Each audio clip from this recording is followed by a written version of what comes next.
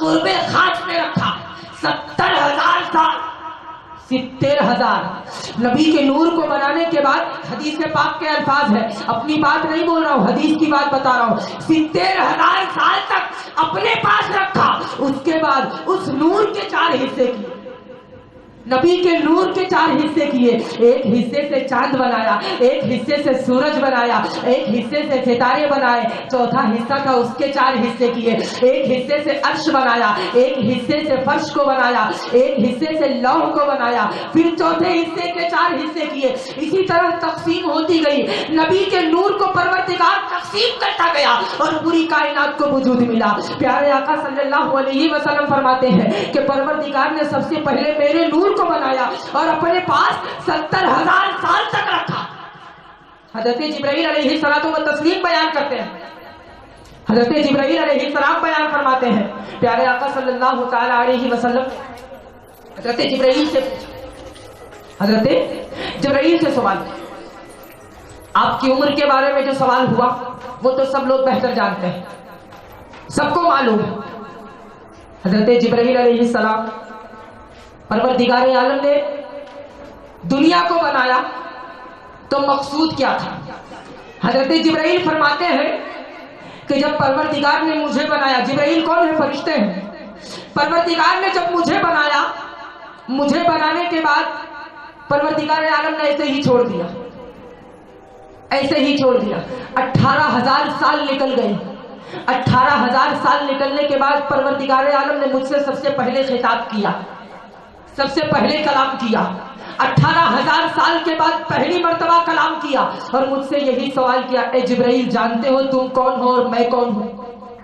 اللہ تبارک و تعالیٰ نے حضرت جبرائیل سے سوال کیا، تم جانتے ہو تم کون ہو میں کون ہوں؟ جبرائیل فرماتے ہیں کہ اے رب خالق کائنات، تو میرا مالک حقیقی ہے اور میں تیرا حقیر بندہ ہوں۔ حضرت جبرائیل فرماتے ہیں کہ میں نے اتنا کہا، اس کے بعد 18,000 سال نکل گئے، پروردگار عالم نے پھر کوئی کلام نہ کیا، پروردگار عالم نے پھر کوئی کلام نہ کیا۔ حضرت جبرائیل کہتے ہیں 18,000 سال کے بعد پھر خداوند قدوس نے اپنی تجلی سے نوازا اور مجھ سے سوال کیا، اے جبرائیل جانتا ہے تو کون ہے میں کون ہوں؟ حضرت جبرائیل فرماتے ہیں میں نے وہی جواب دیا کہ اے پروردگار تو میرا مالک حقیقی ہے اور میں تیرا حقیر بندہ ہوں۔ حضرت جبرائیل فرماتے ہیں پھر 18,000 سال نکل گئے، پروردگار نے مجھ سے کوئی خطاب نہ کیا۔ 18,000 سال کے بعد پروردگار عالم نے مجھ سے خطاب کیا اور مجھ سے پوچھا، اے جبرائیل تو جانتا ہے کہ تو کون ہے اور میں کون ہوں؟ جبرائیل امین، یہ فرشتے ہیں، فرشتے کی بات بتا رہا ہوں۔ جبرائیل امین اپنی زبان حال سے اس وقت یہ کہتے ہیں، پیارے آقا حدیث کے الفاظ ہے، حضرت جبرائیل فرماتے ہیں اس وقت بھی یہی جواب دیا، اس وقت بھی میں نے یہی کہا کہ اے خالق کائنات تو میرا مالک حقیقی ہے، میں تیرا حقیر بندہ ہوں۔ پروردگار عالم فرماتا ہے اے جبرائیل تو نے سچ کہا۔ کب؟ 18,000 سال پہلی مرتبہ نکلے، بنانے کے بعد خطاب نہ کیا، دوسری مرتبہ 18,000 سال تک خطاب نہ کیا، تیسری مرتبہ جب 18,000 سال نکل گئے تب پروردگار عالم نے کہا اے جبرائیل تو نے سچ کہا، اے جبرائیل تو نے سچ کہا۔ حضرت جبرائیل فرماتے ہیں اے رب کائنات، اے رب کائنات میں تجھ سے بس ایک ہی بات پوچھنا چاہتا ہوں۔ مولا کائنات نے کہا اے جبرائیل پوچھ لے کیا پوچھنا چاہتا ہے۔ حضرت جبرائیل فرماتے ہیں کہ اے میرے مالک، میں نے جب تو نے مجھے پیدا کیا، تو نے مجھے بنایا تو میں نے دیکھا کہ تیرے بالکل بغل میں ایک نور چمک رہا تھا، تیرے بالکل بغل میں ایک نور چمک رہا تھا۔ میری پیدائش نہیں ہوئی لیکن میں نے وہ نور دیکھ لیا، مجھے پیدا کیا، پیدا ہوتے ہی وہ نور نظر آ گیا، مطلب مجھ سے پہلے وہ نور بن چکا ہے۔ مولا کائنات کہتا ہے اے جبرائیل خاموش ہو جا، وہ نور کسی اور کا نہیں، میرے محبوب کا نور ہے، وہ میرے محبوب کا نور ہے۔ تو میرے آقا کی ولادت کب سے ہے، میرے آقا کی ولادت کی خوشیاں کس نے منائی سب بتاتا ہوں، لیکن آپ اس سے پہلے یہ چلو کہ ہم خوشی کیوں مناتے ہیں۔ پروردگار عالم نے سارے کے سارے انبیاء کرام کو دنیا میں مبعوث فرمایا، یکے بعد ایک سب جانتے ہیں، سب کو معلوم ہے کہ محمد اللہ کے نبی ہیں، سب جانتے ہیں۔ میرے آقا کی بعثت سے پہلے سب نے بتا دیا، سب نے حضرت جبرائیل، حضرت آدم، حضرت ابراہیم جب خانہ کعبہ کو بنا رہے ہیں، حضرت ابراہیم بنا رہے ہیں، حضرت ابراہیم بنا رہے ہیں، خلاق کائنات کلام کر رہا ہے، اے میرے خلیل تو میرے گھر کو تیار کر رہا ہے، تو میرا گھر بنا رہا ہے۔ حضرت ابراہیم علیہ الصلوۃ والتسلیم نے فرمایا، اے میرے مالک میں تیرے گھر کی تعمیر کر رہا ہوں۔ مولا کائنات کہتا ہے، اے ابراہیم، اے میرے خلیل، یہ وہ گھر ہے جب لوگ اس کا طواف کریں گے تو میں انہیں اپنے دیدار سے نوازوں گا، لوگ اس کا طواف کر کے لوگ میرا قرب حاصل کریں گے۔ حضرت ابراہیم علیہ الصلوۃ والتسلیم فرماتے ہیں، اے مولا کیا یہ طواف کرنے سے بھی زیادہ قریب کوئی ہو سکتا ہے؟ تو پروردگار عالم فرماتا ہے، اے ابراہیم تمہاری ہی نسل میں ایک شخص پیدا ہوگا جو میرا نبی ہوگا، تمہاری ہی نسل میں آخری نبی مبعوث فرمایا جائے گا، آخری نبی پیدا کیا جائے گا، اس کی امت کا ایک بندہ، اس کی امت کا ایک آدمی اگر میرے محبوب پر ایک بار بھی درود پاک پڑھ لے گا تو میں اسے طواف کرنے سے بھی زیادہ ثواب دے دوں گا، میں اسے طواف کرنے سے بھی زیادہ ثواب دے دوں گا۔ اللہ تبارک و تعالیٰ نے حضرت ابراہیم خلیل اللہ سے فرمایا، ابراہیم خلیل اللہ نے بھی بشارت دی، نبی کی آمد کی بشارت ابراہیم خلیل اللہ نے دی۔ ابراہیم بھی مان چکے کہ یہ اللہ کے نبی، ابراہیم بھی مان چکے کہ اللہ کا نبی محمد تشریف لانے والا ہے، آدم بھی مان چکے، عیسیٰ بھی مان چکے، سارے کے سارے نبی تسلیم کر چکے، لیکن پھر بھی جسم و جسمانیت کے ساتھ بھیجنے کی وجہ کیا؟ نور تو سب نے مان لیا، فرشتوں نے بھی مان لیا، ملائکہ نے بھی مان لیا، چرندوں پرند نے بھی مان لیا، سارے نبیوں نے مان لیا، عالم ارواح نے سب نے مان لیا، پھر بھی جسم و جسمانیت کے ساتھ کیوں بھیجا؟ پھر بھی کیوں بھیجا؟ اب اس دنیا کی بات لے جاؤ، یہ دنیا، ہم دنیا میں پیدا کیے گئے، ہم دنیا میں بھیجے گئے، ہمیں کیسے معلوم کہ زندگی گزاری ہے؟